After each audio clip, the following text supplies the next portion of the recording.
Oi, gente, a paz do Senhor Jesus, tudo bem? Estou aqui para a gente dar continuidade ao nosso estudo de Mateus, capítulo 12. Como que está sendo esse estudo para você? Quando você puder, compartilha aí comigo, fala aí como é que está sendo esses estudos para você. E passe esses estudos para as pessoas que você sabe que querem aprender mais da palavra do Senhor Jesus, que arde no desejo, no coração dessas pessoas de aprenderem mais de Jesus, da palavra de Deus. Porque todo ensinamento ele é valioso para aqueles que amam e desejam aprender mais do Senhor. Amém? Então vamos lá para o Evangelho segundo escreveu Mateus, capítulo 12, dar continuidade ao nosso estudo. Aqui em Mateus 12, Jesus já estava num outro nível de ensino e de paciência também. Jesus, ele deu muita cajadada no povo que estava atrás dele aqui. Ele não alisou, ele não usou meias palavras, ele foi sucinto no ensino que ele tinha para passar para o povo daquela época e para ficar para nós também como ensinamento. Então vamos lá? Capítulo 12, verso 1, nos diz assim: poucos dias depois, num sábado, Jesus estava atravessando uma plantação de trigo. Os seus discípulos estavam com fome e por isso começaram a colher espigas e comer os grãos de trigo. Aqui era um dia de sábado. Sábado, para os judeus, é um dia de descanso. Por que o sábado é o dia de descanso? Porque eles escolheram, sábado significa dia de descanso.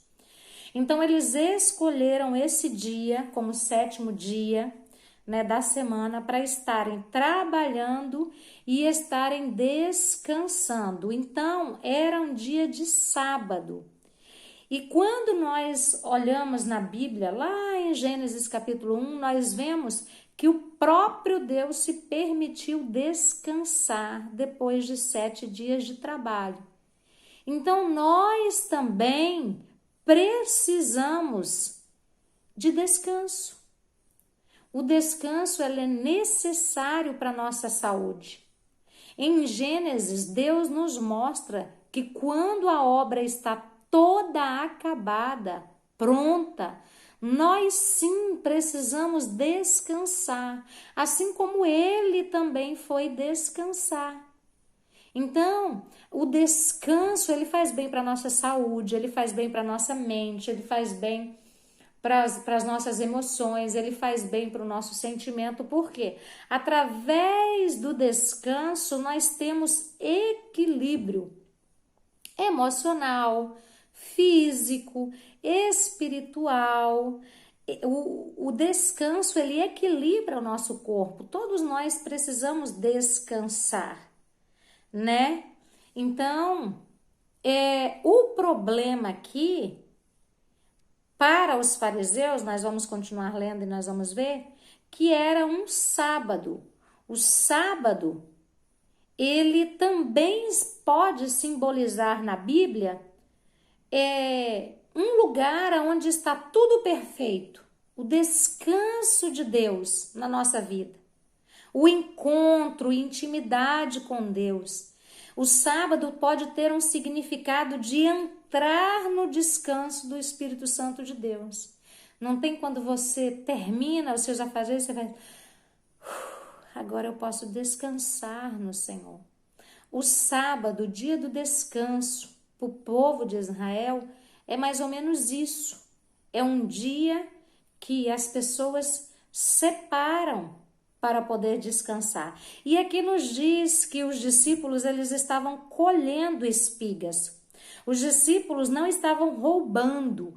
Por quê? Porque a lei de Moisés permitia colher com as mãos as espigas ou os frutos.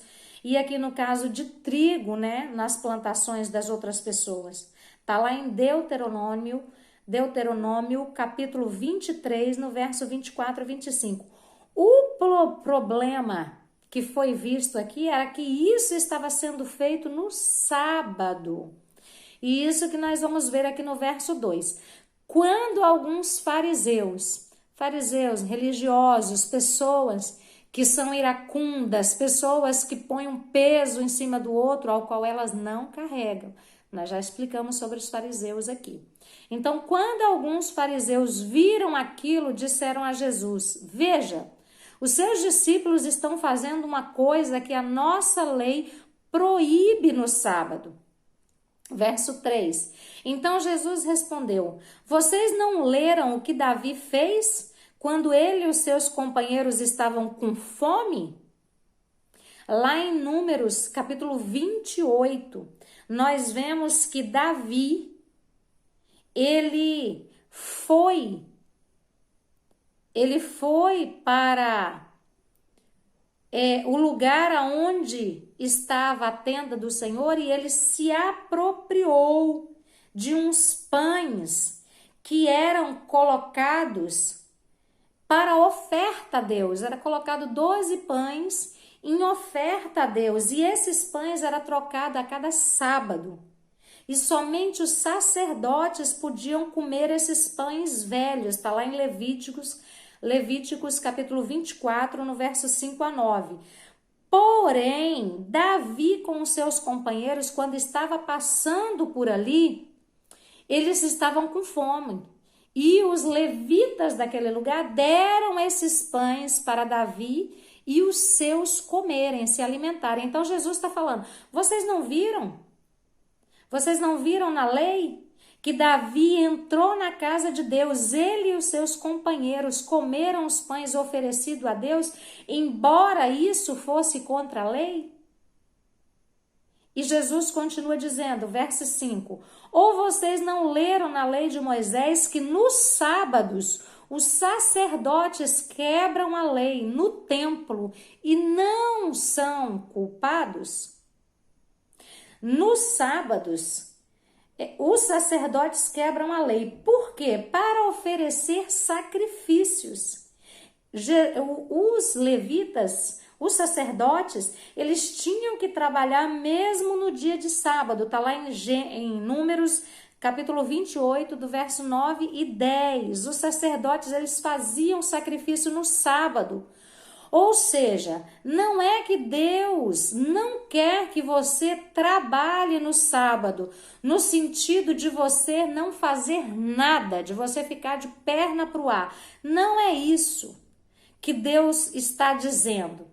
Deus está dizendo o seguinte: é muito importante que você descanse, é importante o equilíbrio, mas sacrificar e adorar a Deus não é violar a lei, não é fazer algo ilícito diante de Deus.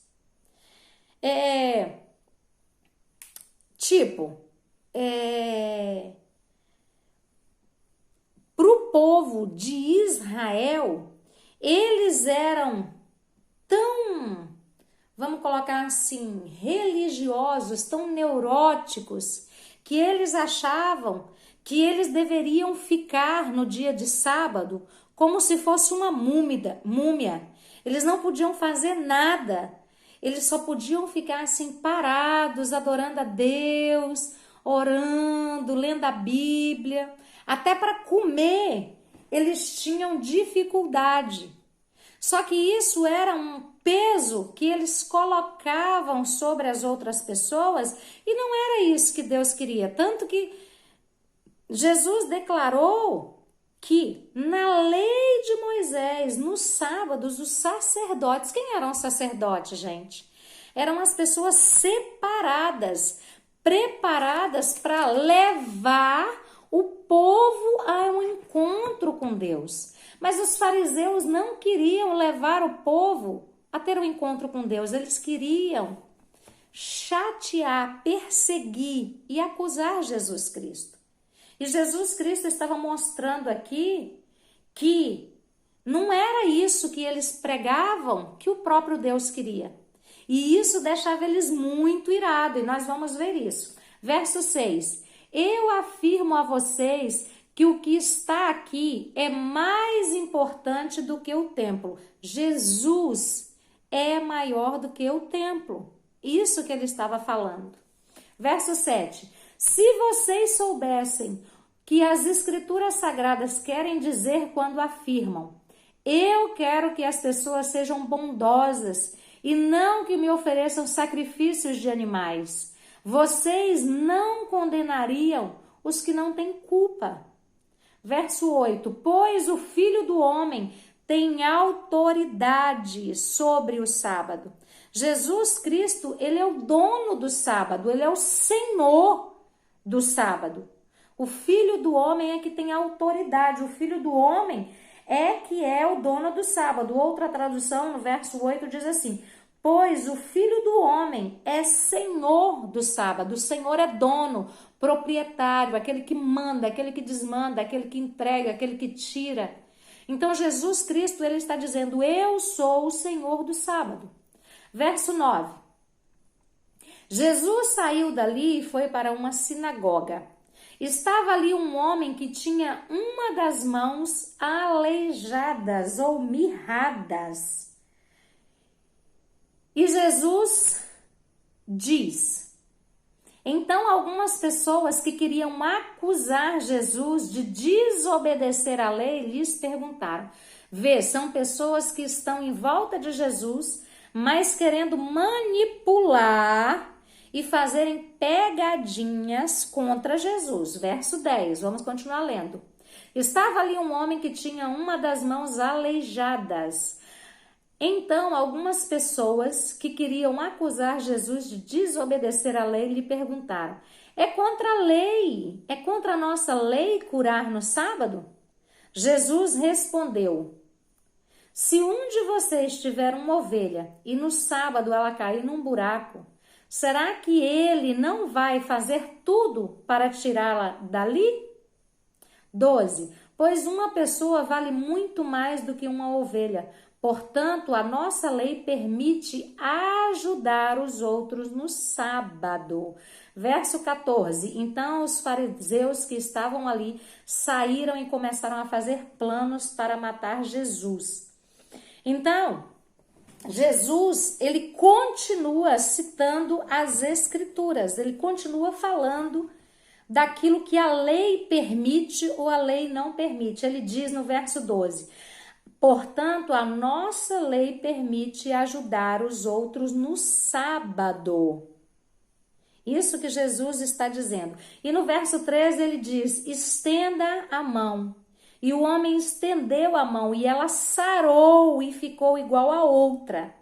A partir daí os fariseus, eles ficaram tão irados com Jesus. Por quê? Porque Jesus curou no sábado. Porque essas coisas de religiosidade negativa que quer te impedir até de fazer o bem, eles usavam para controlar as pessoas à volta deles.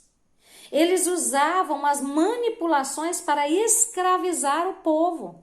E Jesus estava mostrando que não era isso que Deus queria para aquelas pessoas. Deus, ele quer da gente relacionamento. Deus, ele quer da gente entrega. Deus nos vê como filhas e filhos. Era isso que Jesus estava tentando mostrar para o povo. Que independente de ser sábado ou ser qualquer outro dia, você se importa com as pessoas à sua volta. Independente do dia da semana. Ele falou: não é mais importante um ser humano do que uma ovelha, do que um animal? Então nós podemos sim no sábado fazer boas ações. Nós não precisamos ficar como múmias paralisadas, mas nós precisamos sim ajudar, fazer aquilo que está na nossa mão.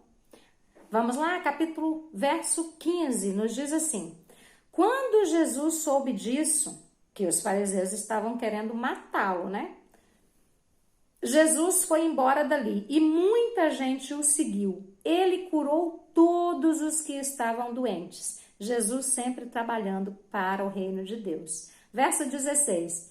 e mandou que não contasse nada a ninguém a respeito dele. Jesus Cristo, ele não queria ficar famoso com o que estava acontecendo. Então ele pedia para as pessoas não contarem, mas as pessoas não se aguentavam e contavam mesmo. Verso 17. Isso aconteceu para que se cumprisse o que o profeta Isaías tinha dito. Isaías, lá no capítulo 42, do verso 1 ao 4, né? Isaías diz assim: disse Deus, aqui está o meu servo que escolhi, aquele que amo e que dá muita alegria ao meu coração. Eu porei nele o meu Espírito Santo e ele anunciará o meu julgamento a todos os povos. Não discutirá, nem gritará, nem fará discursos nas ruas. Então, mais uma profecia estava se cumprindo aqui no verso 17. E Jesus estava anunciando o seu julgamento a todos os povos. No verso 19, está dizendo que Jesus Cristo, ele não discutirá, ele não gritará pelas ruas, ele não será uma pessoa que sairia gritando, fazendo arruaça e bagunça, não. Ele ensinaria com amor, com dedicação, mas sem grito, sem briga. Verso 20 diz assim: não esmagará o galho quebrado ou a cana quebrada. Nós, quando chegamos a Deus, nós chegamos quebrados. E Ele nos restaura, Ele nos transforma, Ele nos capacita.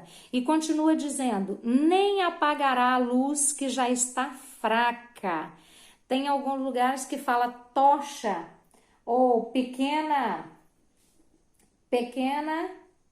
não apagará o pavio fumegante, que é o mesmo que luz fraca, tá, gente? Tocha pequena, chama pequena. Jesus Cristo, ele veio para curar, ele veio para libertar, ele veio para transformar e não para extinguir. E continua dizendo: nem apagará a luz que já está fraca. Ele agirá assim até que a causa da justiça seja vitoriosa. E todos os povos vão pôr nele a sua esperança. Verso 22. Então levaram a Jesus um homem que era cego e mudo, porque estava dominado por um demônio. Jesus o curou e ele começou a ver e a falar. A multidão ficou admirada e perguntava: será que este homem é o filho de Davi? Verso 24. Alguns fariseus ouviram isso e responderam: é Beelzebu, o chefe dos demônios, quem dá poder a este homem para expulsar demônios. Vocês lembram que no capítulo anterior, Jesus Cristo, ele já tinha falado que os inimigos iam sim afrontar o Senhor da casa e que aqueles que andassem junto com Jesus também seriam xingados, também ouviriam afrontas e seriam perseguidos? Pois é, está se cumprindo aquilo que Jesus falou. Então nós temos que ficar ligados, porque às vezes nós achamos que nós vamos estar na presença do Senhor e vai estar tudo bem. Não é assim não. Jesus, ele falava e o que ele falava se cumpria. Então a gente precisa estar ligado naquilo que Jesus fala. Verso 25. Mas Jesus conhecia os pensamentos dele e disse: o país que se divide em grupos, que luta entre si, certamente será destruído. E a cidade ou família que se divide em grupos, que lutam entre si, também serão destruídas. Jesus Cristo, ele está falando: vocês, Israel, estão divididos. E por isso vocês vão ser destruídos. Casamento que não existe união também vão ser destruídos. Relacionamentos que não têm cumplicidade, harmonia, que estão divididos, eles não vão subsistir, eles serão destruídos. Jesus estava dizendo: se houver divisão, seja num reino, num casamento, numa nação, vai ser destruído, não vai ter como sobreviver. Jesus Cristo deixou isso bem claro. Verso 26. Assim, se o reino de Satanás, um grupo está combatendo outro grupo, isso quer dizer que o reino já está dividido e logo vai desaparecer. Vocês dizem que eu expulso demônios porque Beelzebul me dá poder para fazer isso. Mas se é assim, quem dá aos seguidores de vocês o poder para expulsar demônios? Assim, os seus próprios seguidores provam que vocês estão completamente enganados. Jesus Cristo estava dizendo que os próprios seguidores daqueles fariseus expulsavam demônios. Então, se eles expulsavam demônios por Beelzebul, como Jesus expulsava, como é que eles tinham autoridade, para não dizer o mesmo, sobre aqueles que seguiam os fariseus, aqueles que eram ensinados, discipulados pelos próprios fariseus? Outra tradução diz que se é pelo Espírito de Deus que eu expulso os demônios, então chegou o reino de Deus. E Jesus Cristo aqui no verso 26, diz assim: se Satanás expulsa Satanás, está dividido contra si mesmo. Como então subsistirá o seu reino? Então Jesus está dizendo, não subsiste o reino dividido. E se eu expulso demônios por Beelzebul, por quem os expulsam os filhos de vocês? Por isso, eles mesmos serão juízes de vocês. Jesus está dizendo que os filhos daqueles fariseus iriam julgar eles, porque o que eles estavam ensinando estava errado. Porque eles estavam falando uma coisa e vivendo outra. Verso 28 nos diz: mas se é pelo Espírito de Deus que eu expulso demônios, então chegou a vocês o reino de Deus. E realmente tinha chegado para aquele povo, e chegou para nós o reino de Deus e a sua justiça. Verso 29. Ou como alguém pode entrar na casa de um homem forte, valente, e levar dali seus bens, sem antes amarrá-lo? Só então poderá roubar a casa dele. Aqui Jesus Cristo está apresentando o valente como o diabo. E a casa representa o corpo da gente. Jesus ele vai falar o seguinte: quando nós expulsamos um demônio sobre uma pessoa, primeiro nós precisamos amarrar o valente. Quem é o valente? É o chefe. Para depois expulsar não só esse chefe valente, como todos os outros que estão junto com ele. E para isso tem que saber quem é o líder, quem é o cabeça, quem é o valente, e assim expulsar todos eles. Verso 30. Aquele que não está comigo está contra mim, e aquele que comigo não ajunta espalha. Por esse motivo eu digo a vocês, todo pecado e blasfêmia serão perdoados aos homens, mas a blasfêmias contra o Espírito Santo não será perdoada. Verso 32. Diz que toda blasfêmia que for lançada contra o próprio Filho de Deus, que é o próprio Jesus, lhe seria perdoado. Mas blasfêmia contra o Espírito Santo não seria perdoado. O Espírito Santo, ele é uma parte extremamente sensível da Trindade. Nós temos que ter zelo para não ferir o Espírito Santo de Deus, para não trazer pecado sem absorção para a nossa vida. E ele diz, não será perdoado nem agora e nem no futuro quem insiste em negar a presença e o poder do Espírito Santo de Deus naquilo que Jesus faz, dizendo que Jesus é servo de Satanás, não pode ser perdoado. Para ser perdoada, a pessoa precisa se arrepender do seu pecado. Então, a blasfêmia contra o Espírito Santo é você delegar a outro que não seja Deus os milagres que só o nosso Senhor pode fazer, tá? Então vamos dar continuidade. O que há de vir. Verso 33. Considerem, uma árvore boa dá fruto bom e uma árvore ruim dá fruto ruim, pois uma árvore é conhecida pelo seu fruto. Então, uma árvore não é conhecida pela folha, uma árvore não é conhecida pelo caule, não. Uma árvore boa é conhecida pelos seus frutos. Verso 34. Raça de víboras.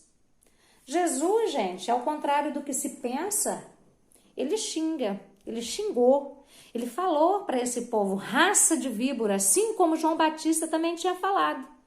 Raça de víboras. Jesus Cristo, ele não aguentava mais ver aqueles fariseus julgando, condenando, levando o povo à destruição.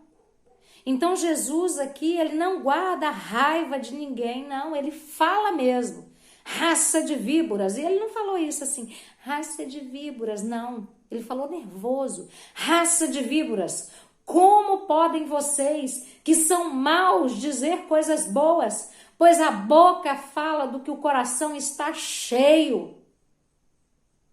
Jesus aqui, ele não guarda raiva dentro dele, ele fala aquilo que ele pensa e ele xinga aquele povo, raça de víboras.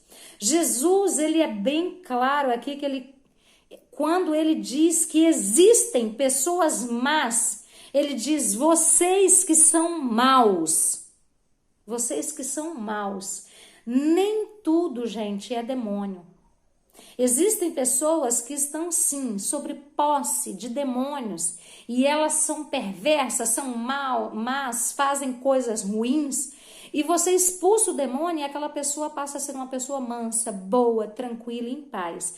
Mas, se você expulsou o demônio e aquela pessoa continua sendo ruim, a palavra do Senhor, o próprio Jesus, não foi João Batista, não foi Paulo, não foi Pedro, não sou eu que estou dizendo, é o próprio Jesus que diz, vocês que são maus, que são ruins, como podem dizer coisas boas?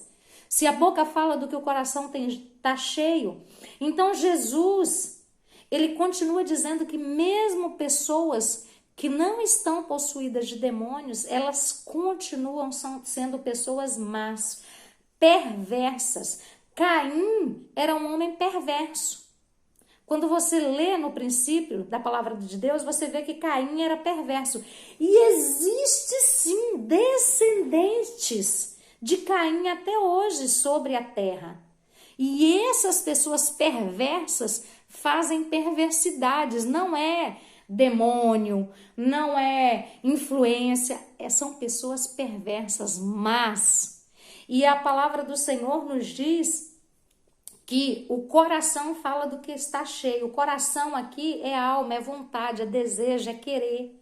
Então Jesus está dizendo que existe sim pessoas más. O verso 35 ele continua dizendo, o homem bom do seu bom tesouro tira coisas boas e o homem mau do seu mau tesouro tira coisas más. Então Jesus está deixando explícito aqui que existem pessoas más, homens maus. Não brinca com quem você traz para dentro da sua casa, traz para ficar na sua vida. Porque se é pessoa que te maltrata, que te bate, que te agride, que passa 1 mês, 2 meses, anos te batendo, te avacalhando, te fazendo mal, sendo perverso com você, denuncia, manda embora, foge. Deus, o próprio Jesus está dizendo que existem pessoas que são assim, que não mudam. Não adianta você esperar o tempo passar para ela parar de te bater, que ela não vai parar de te bater. Ela é perversa, ela é má. Ela vem da descendência de Caim, aquele homem perverso que matou o próprio irmão. Jesus Cristo está falando isso. Verso 36, mas eu digo que no dia do juízo os homens haverão de dar conta de toda a palavra inútil que tiverem falado. Jesus está falando toda a palavra inútil. Nesse contexto, Jesus vem num contexto desde o momento em que os fariseus começaram a xingar ele, a provocar ele, a falar mal dele. E ele diz no verso 37, pois por suas palavras vocês serão absolvidos e por suas palavras vocês serão condenados. Essas pessoas, naquele grande dia, o dia do juízo, que Jesus já vem falando, essas pessoas e nós daremos conta de tudo aquilo que nós falamos, e através da nossa fala nós teremos a justificação ou nós teremos a condenação. É isso que Jesus Cristo está falando. Verso 38. Então alguns dos fariseus e mestres da lei lhes disseram, mestre, queremos ver um sinal milagroso feito por ti. Eles tipo assim, faz um milagre para a gente ver. Faz um milagre para a gente ver se realmente você é o Filho de Deus, se você tem poder. E no verso 39, Jesus respondeu, uma geração perversa e adúltera pede um sinal milagroso? Jesus Cristo, ele não escondeu aqui a verdade. Ele falou, vocês são uma geração perversa e são pessoas adúlteras. Adúlteros. Jesus Cristo, ele não fingiu que não sabia que aquelas pessoas eram más e adúlteros. Jesus falou no meio de todo mundo que aqueles homens que estavam ali eram homens maus e homens adúlteros. Homens que não adoravam a Deus, homens que não levavam as pessoas a adorarem e conhecerem a Deus. Muito pelo contrário, eram pessoas que afastavam qualquer pessoa que queria ter um relacionamento com Deus, porque eles mostravam um Deus perverso, mau. E Jesus continua dizendo, verso 39, vamos voltar. Ele respondeu, uma geração perversa e adúltera pede um sinal milagroso? Mas nenhum sinal será dado, exceto o sinal pelo profeta Jonas. Pois assim como Jonas esteve 3 dias e 3 noites no ventre de um grande peixe, assim o Filho do Homem ficará 3 dias e 3 noites no coração da terra. Os homens de Nínive se levantarão no juízo contra esta geração e a condenará, pois eles se arrependeram com a pregação de Jonas. E agora está aqui o que é maior do que Jonas. Então, Jesus estava dizendo que aquele povo ali, eles seriam sim condenados. Aquele povo não seria absolvido. Aquele povo seria sim condenado. Inclusive pelo povo de Nínive, que quando Jonas pregou, se arrependeram, se converteram e andaram na presença do Senhor. Verso 42, no dia do juízo, de novo, Jesus batendo nessa mesma tecla. Verso 42, no dia do juízo, a rainha de Sabá vai se levantar e acusar vocês, pois ela veio de longe para ouvir os sábios ensinamentos de Salomão. E eu afirmo que o que está aqui é mais importante do que Salomão. Jesus Cristo, ele era mais importante do que qualquer pessoa que existiu antes dele. E aqui, gente, no verso 43, Jesus Cristo vai começar a dar uma aula sobre libertação. Sobre a pessoa que é liberta de um demônio e o que essa pessoa deve fazer a partir do momento que ela for liberta. Verso 43 nos diz assim: quando um espírito imundo sai de um homem, passa por lugares áridos procurando descanso. Como não encontra, diz, voltarei para a casa de onde saí. Chegando, encontra a casa desocupada, varrida e em ordem. Então vai e traz consigo outros 7 espíritos piores do que ele. E entrando, passam a viver, habitar ali. E o estado final daquele homem torna-se pior do que o primeiro. Assim acontecerá a esta geração perversa. Então Jesus Cristo está dizendo, uma pessoa que foi liberta de demônios, de possessão de demônios, quando essa pessoa é liberta, o corpo dessa pessoa fica limpo, adornado, desocupado. Essa pessoa, ela precisa se render a Deus e deixar que o Espírito Santo preencha o coração dela. Precisa deixar que o Espírito Santo venha. Essa casa, essa pessoa. A casa é a pessoa, somos eu e você. Nós somos a casa, o templo, a morada do Espírito Santo de Deus. E Jesus Cristo está dizendo o seguinte: se você que foi liberta de demônios, que você que tinha vícios, que nunca conseguiu vencer, você que era uma pessoa que tinha barreiras em você que você nunca conseguiu vencer, mas quando você conheceu Jesus Cristo, você se arrependeu e você foi liberto.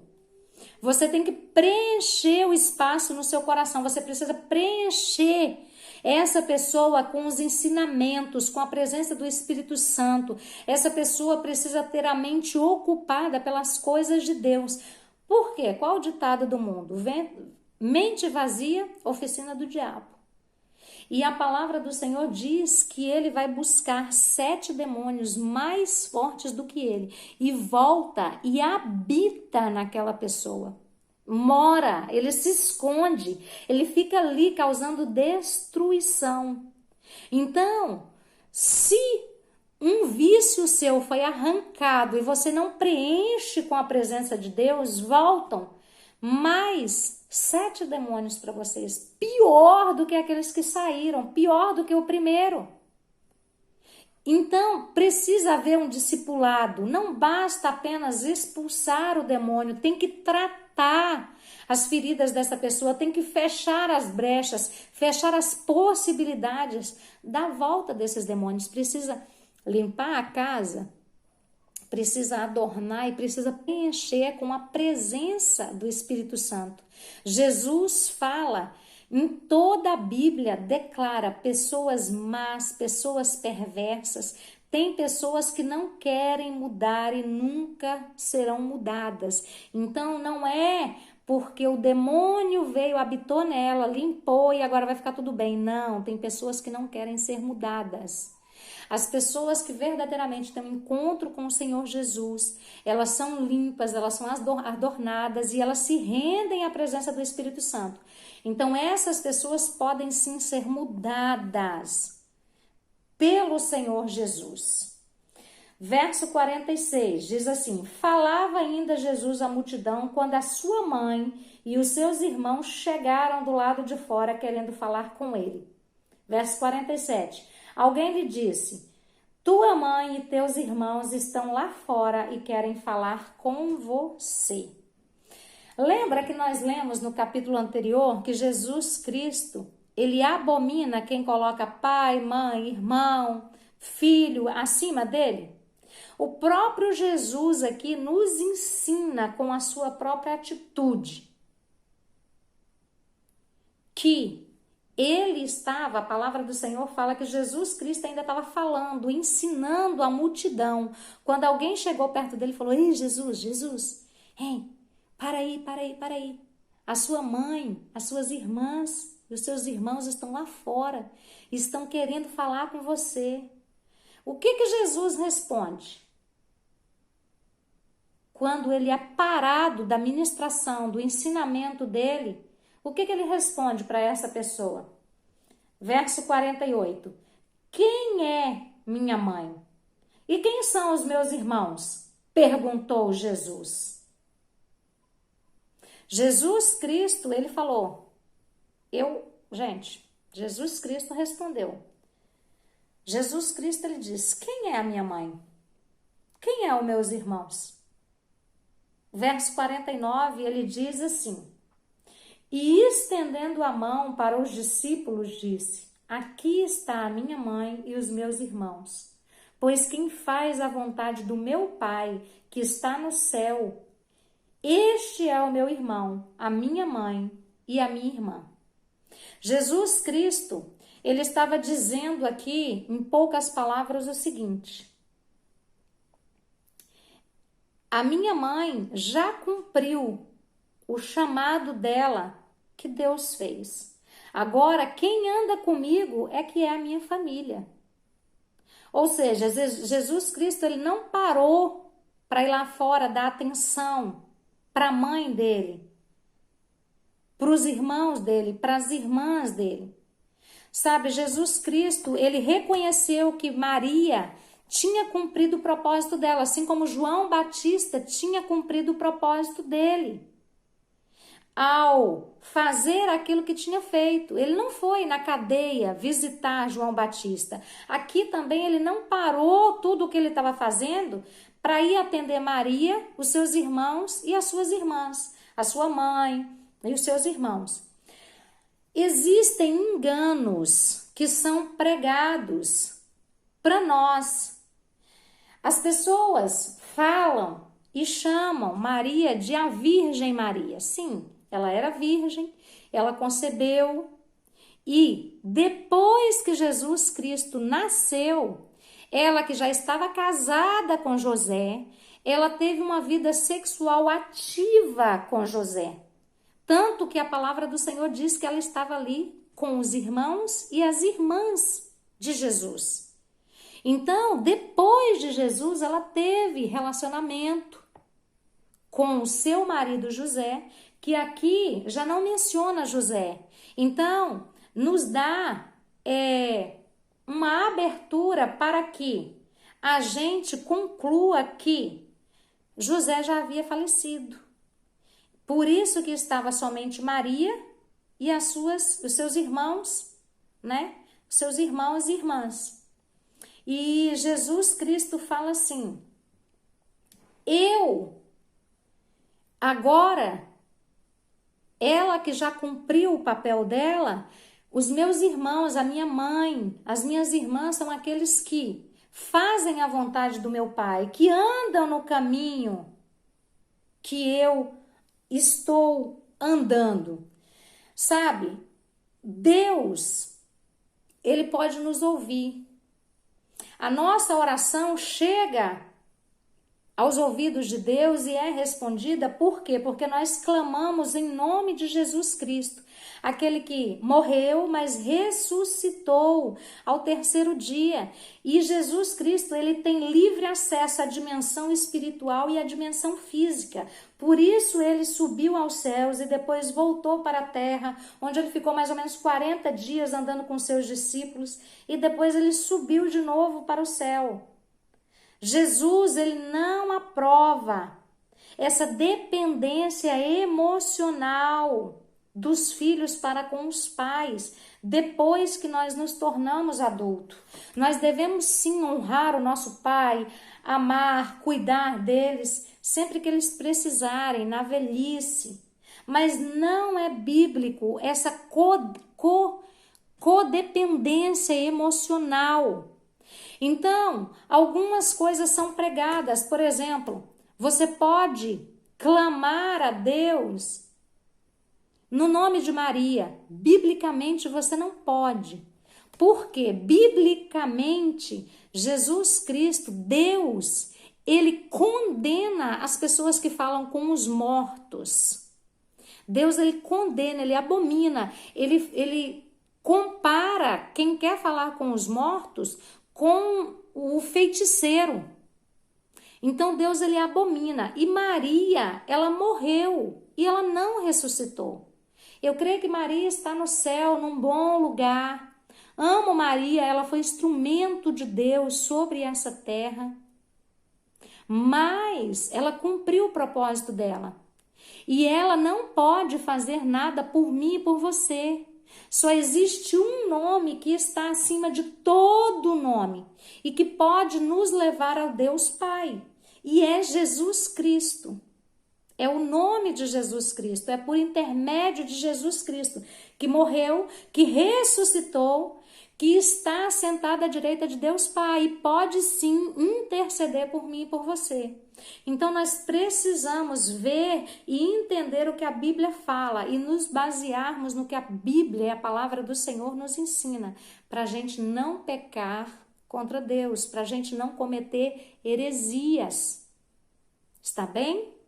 E assim nós encerramos hoje o estudo bíblico de 2 Mateus, capítulo 12. Que benção, glória a Deus. Olha, nós precisamos cada dia mais buscar a voz do Senhor Jesus, porque os ensinamentos do Senhor, eles são preciosos para a nossa vida.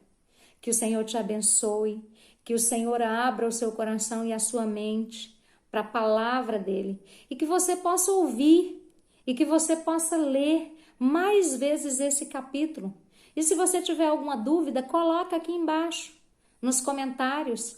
Depois que você curtir, compartilhar, se inscrever aqui, coloca a sua dúvida. E naquilo que eu puder, eu vou estar trazendo para você a realidade bíblica.